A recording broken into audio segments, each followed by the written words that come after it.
Chapter 19. This head wasn't handsome enough to be a movie star. Its grotesque skin was made of millions of squirming, knotted, blood-red worms stretched over a huge, inflated balloon. For an instant I thought of the floating blue sphere, staring into the single red eye of this floating pumpkin with a tube for a mouth. I doubted it would make me feel like a million years old, maybe. I dived sideways as the pumpkin spit a ball of lightning out the tube mouth, burning my scalp and hair as it sailed past. It exploded against the wall, producing a million slivers of blue flickering electricity that had every hair on any part of my body standing at attention. "Mary, Mother of God!" I cried. "Another one that shoots stuff." I ran back toward Arlene, shouting, "Run, run, run!" With pain and surprise still fresh, I couldn't think of anything else to do. But the floating head hadn't been in Arlene's face, she was still in control.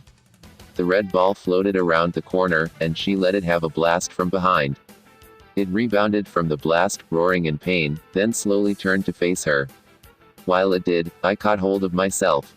I blasted the floating pumpkin from my angle.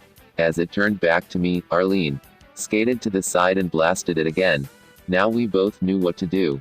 We dropped naturally into a standard light drop tactic: move, fire, move again, fire again. The ball did a lot of bouncing. Whatever life force kept it going hadn't left it yet. But we kept firing. Then it died, the messiest monster death I had seen so far. One moment the ball was bouncing against the walls, the next, there came a spray of sticky, blue goo that smelled like caramelized pumpkin pie and sounded like an overripe squash drop 10 stories. I seriously considered losing the lunch I had struggled so hard to ingest. "Hoorah!" exulted Arlene, smashing pumpkins into small pieces of putrid debris. "What the hell was that?" I was going to ask you the same question. I couldn't take my eyes off the disgusting, deflated remains. We should have been expecting brand new monsters, but this floating beach ball thing was so weird. It meant anything was possible. That scared the hell out of me. It meant we might run into something indestructible, or at least unkillable. "What, do you want to call this one?" Arlene asked. I'd forgotten our little game. It was a good question, but my mind was blank. "Call it a pumpkin," I suggested at last.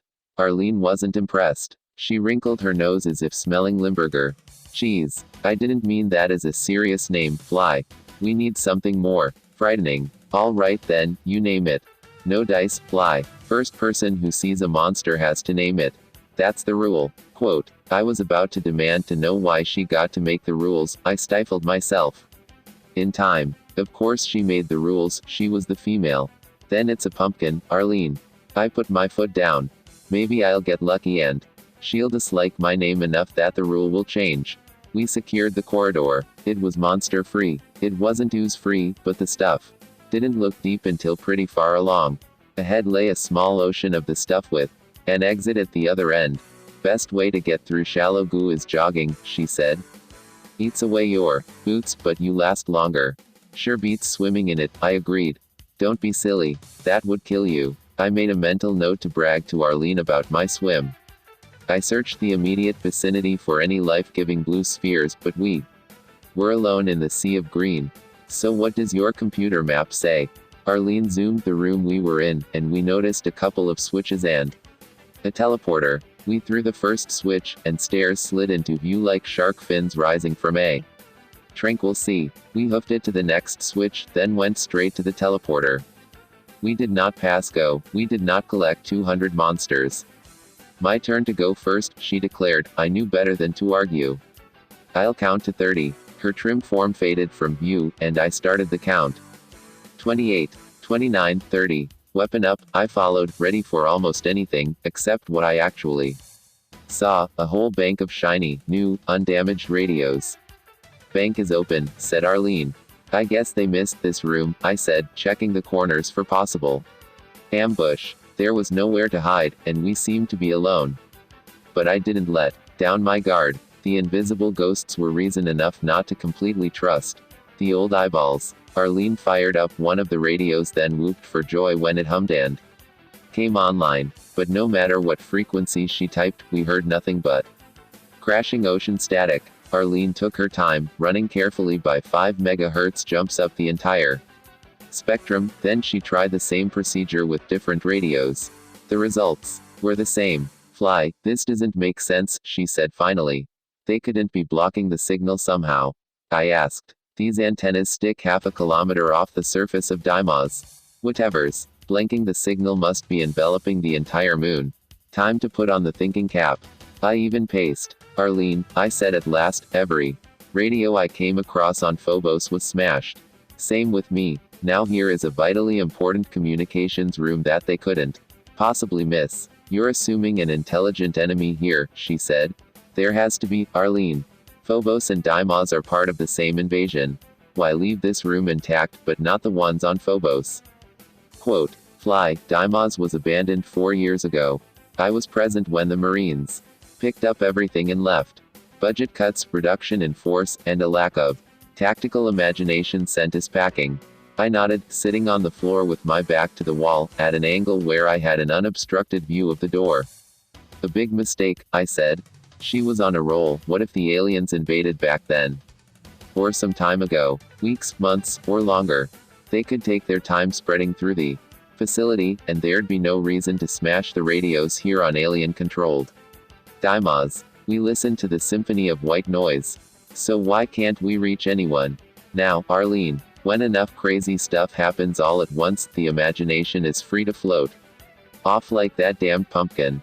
I didn't know if it was inspiration or not, but I asked the trillion-dollar question. Maybe Dimos is no longer in orbit around Mars. I was so used to the way she liked to watch me through slitted eyes that when she stared at me wide-eyed, she looked like a different person. I never thought of that, she said. It would explain Dimos vanishing from the screens. I just assumed it was destroyed somehow. Having started down the twisting path, I ran to keep up. You said Dimos is so small that gravitational effects are negligible. It's more like a giant spaceship than a planet. We stared at each other. Inspiration can be catching, but how do you remove an entire moon instantaneously, she mused, even one as small as Dimos? Quote, I don't spend all my time on target practice and working out, sometimes I read, by shifting it into a different dimension. She smiled. Fly, you've been watching too many sci-fi tridios. Quote, I don't know about that, but Special FX will never be convincing again. After facing the real thing. What makes you think we'll ever see another movie? Neither of us spoke. For a bit, then Arlene continued. So suppose they've turned Dimos into a giant spaceship, she said. Where would they be taking us? Back to their home world. With us as prime specimens.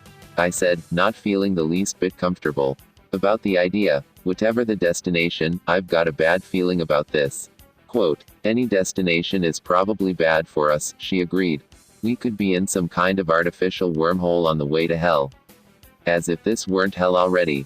Besides, I'm not religious, Fly, I didn't go to any parochial school. My mind's eye conjured up old images from the chapel of Mary and Martha. Sister Lucrezia, who taught us Dante's Inferno, acted as if she'd just returned from a special tourist class trip through the infernal regions and couldn't wait to share her bad news for modern man. One July weekend at St. Malachi summer camp, I saw her in full regalia, standing up in a rowboat and pushing off from the dock with a long oar. I thought I'd seen a vision of Karen the boatman, ferrying lost souls across the river Styx. I doubt any monster here could beat her out for the job. I was half convinced I was already on a one-way trip to the real place. But the idea that Arlene was coming along drove me mad with anger. I wasn't about to let one stinking demon claw touch that noble soul of hers. Arlene stood up from the useless radios. I've been trying to get a fix on the enemy, some handle, but all I'm doing is drawing blanks. I've had the experience of running down corridors before, she confided, with dozens of armed men out for my blood. Sometimes your best chance for survival is to go right into the rooms and corridors they hold and destroy whatever they came for. We made our way into the embassy vault and burned all our important documents, and the KPLA left. You know what I'm talking about. I'm glad you got out of there, as. It was a real hellhole. Quote, yeah, I wouldn't miss this hell pit for the world. I stared at the radios myself. Yep, that's a radio, all right, I thought, which Is about as far as my education in electronic communications gear went. Why on earth, on Deimos, would the Corps give up such a strategic position as this station? By executive order number whatever, the Marines had military jurisdiction on all extraterrestrial planetary surfaces. The Navy had deep space, the Air Force had atmospheric, and the Army had Earth itself.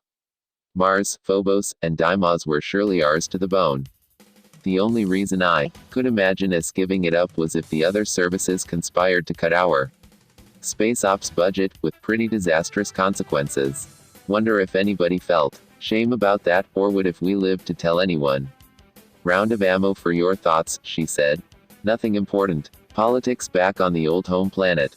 Quote, at least there's no politics here. Unless you count that swastika. You saw it too. I was beginning to wonder if I'd dreamed that damned crooked cross. That's not politics, it's a bad joke. You think they put it there to scare us, huh? The way they, what do you call it, rework the physical buildings gives me the creeps. Quote, nothing from Earth scares me after what I've seen, Arlene. What's next? A hammer and sickle. What? Never mind. You're too young to remember. I'll make you a bet that we don't find any other symbols from the home planet. We shook hands. You'll lose, she said. You are thinking too much about politics. I win if we find any symbols, including religious symbols, and there've been plenty enough of those. Damn, you're right. I lose. All the Satan stuff. Quote, she could sound like a professor when she wanted to, maybe the demons. The aliens were confused by Hollywood into thinking the swastika is a satanic symbol. It sure seems suspiciously like somebody had an official list of things that scare Westerners, like they knew it would be seen by UAC workers and Marines, not by Native American Indians or Japanese. Wonder if they'd change the symbols for different humans, say using the letters Kyo or Oni if they were invading the Nippon Electric Space Station. In any case, the religious symbols are terrestrial, so you lose, Corporal. Now it was my turn to grin. Well, Arlene, if you are going to lose a bet, it's good to find out before you set the amount. She gave me a playful punch in the shoulder. We started out while I massaged the numbness out of my arm. At the next inverted cross we passed, I'd pay anything she wanted. Within reason.